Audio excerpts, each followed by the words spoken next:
Go to your Instagram profile or select the post that you want to add to your Instagram story.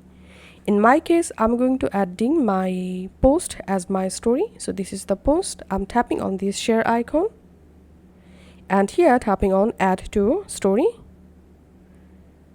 And here we can see the post added to my story. Now we have to enable post link. So tap on the post and the post will be a link post. Now go to sticker and here search for tap to view.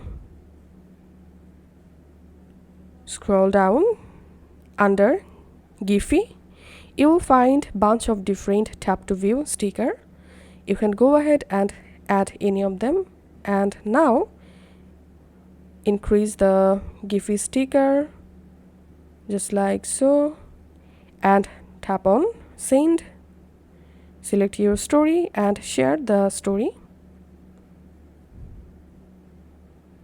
Once the story successfully added, I'm going to opening my story and here you can see the post, and here you can see the story. I'm going to tapping on tap to view post, tapping on view post, and here you can see my post is open. So this is how we can add tap to view post story.